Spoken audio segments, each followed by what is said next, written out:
अस्सलाम वालेकुम एवरीवन, कैसे हैं आप सब। मैं उम्मीद करती हूँ आप सब खैरियत से होंगे। आज मैं चाहती हूँ आप एक क्वेश्चन पे गौर करें। ज़रा सोचें, एक ज़िम्मेदार शहरी होने के नाते जब हम बाज़ार में कुछ ख़रीदने जाएं तो हमें किन किन बातों का ख्याल रखना चाहिए। कभी आपने सोचा कि आप जब लोगों के हजूम से गुज़रते हैं तो आपको किन तकलीफ़ों का सामना करना पड़ता है। ऐसे बहुत से अमल हैं जो लम्हा फ़िक्रिया हैं, क्योंकि हमारे छोटे छोटे अमल से किसी भी शख्स को तकलीफ़ पहुंच सकती है, जिसको हमारा रब बहुत नापसंद करता है। आइए आपको नादिया की अम्मी की कहानी सुनाती हूँ। नादिया की अम्मी ईद के कपड़े लेने नादिया के साथ बाज़ार गईं। आप सबको मालूम तो है ही कि ईद के करीब बाज़ार में बहुत ज़्यादा हजूम होता है, राइट। नादिया की अम्मी चल रही थी बाज़ार में नादिया के साथ कि अचानक से ही एक आदमी ने उसकी अम्मी को धक्का दिया और वो रश होने की वजह से गिर गई और उनके पाँव में चोट आ गई। उसकी अम्मी ने बहुत मुश्किल से ख़ुद को संभाला और मज़ीद अफसोस की बात तो ये है कि किसी ने उनकी मदद भी ना की कि उसकी अम्मी को सहारा देकर किसी जगह बिठा दें। नादिया ने अम्मी को पानी पिलाया और उन्हें सहारा दिया। अम्मी ने नादिया को समझाया कि कुछ छोटी छोटी बातें माशरे में रहते हुए हर ज़िम्मेदार शहरी का फ़र्ज़ होती हैं, लेकिन आजकल लोग इन छोटी छोटी बातों को नज़रअंदाज कर देते हैं। हजूम और रश वाली जगह पर बहुत सी बातों का ख्याल रखना ज़रूरी होता है, क्योंकि ऐसा अमल जिसे इब्ने आदम को मुश्किल या तकलीफ़ पेश आए, ऐसे अमल को अल्लाह नापसंद फरमाते हैं। नादिया ने फिर फ़ौरन सवाल किया कि हमें ऐसा क्या करना चाहिए जिससे अल्लाह की नाराज़गी से हम बच सकें। उसकी अम्मी ने उसे बताया, बेटा, हजूम वाली जगह पर हमेशा संभल कर चलें, अगले चलने वाले का ध्यान रखें। ऐसा ना हो कि चलते वक्त हम किसी दूसरे को धक्का दे जाएं और उसे तकलीफ़ हो।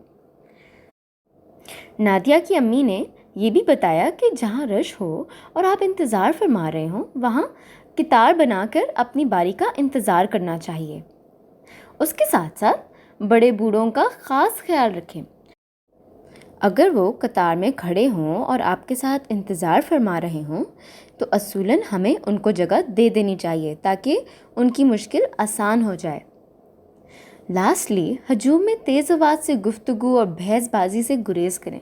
ये तमाम बातें एक अक्लमंद और समझदार शहरी होने का सबूत देती हैं। सो एवरीवन, अगर हमें अपनी शख्सियत को निखारना है तो हमें अपने घरेलू बिहेवियर के साथ साथ बाहर के बिहेवियर पे भी गौर करना है। बाहर आपका बिहेवियर दूसरों के लिए नुकसानदेह बन सकता है और इसी वजह से जब बाहर हों तो हमें अपने साथ साथ दूसरों की भी परवाह करनी चाहिए हर लिहाज से। अच्छा, इस नोट पे हमारा लेसन वैसे ख़त्म हुआ। आइए इस लेसन के कुछ पॉइंट्स दोहरा लेते हैं so that we remember what we learned. पहले तो हमने पढ़ा कि हजूम में चलने के भी कुछ रूल्स होते हैं जिनका हमें ख़ास ख्याल रखना चाहिए, जैसे कि जब रश में हों तो हमेशा संभल के चलें और धक्का ना दें। अगर किसी को आपकी तरफ से तकलीफ़ हुई हो तो रुक के उसकी मदद करें। साथ में अगर आप अपनी बारी का इंतज़ार कर रहे हो तो इट्स बेटर कि आप एक कतार में हों और सब्र से इंतज़ार फरमाएं। लास्टली, जब आप बाहर हों तो नाज़िबा गुफ्तगू से गुरेज करें। चलें जी एवरीवन, यहाँ हमारा लेसन ख़त्म हुआ। आइए अब हम एक्सरसाइज की तरफ बढ़ते हैं। एज़ ऑलवेज़ आपके सामने कुछ फिल इन द ब्लैंक्स हैं। मैं उनको एक एक करके पढ़ूंगी और साथ जवाब भी दूंगी। टीचर से दरख्वास्त है कि वो हर फिल इन द ब्लैंक के बाद वीडियो को पॉज कर लें। चलें आए शुरू करते हैं। फर्स्ट, रश की सूरत में डैश बनाकर चलें। इसका जवाब है रश की सूरत में कतार बनाकर चलें। सेकंड, डैश गुफ्तगू से परहेज करना चाहिए।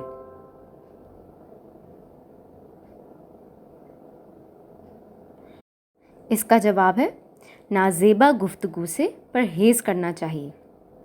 थर्ड, हजूम में एक दूसरे को डैश ना दें।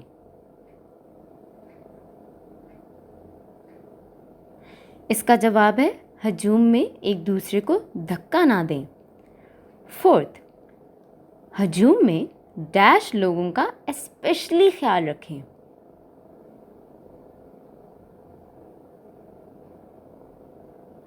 اس کا جواب ہے ہجوم میں بوڑھے لوگوں کا اسپیشلی خیال رکھیں۔ اوکے بچوں، یہاں ہمارا لیسن ختم ہوا۔ Thank you for being with me so for and take care of your self. انشاءاللہ ہم ایک نئے لیسن میں پھر سے ملیں گے۔ انٹل دین، خدا حافظ۔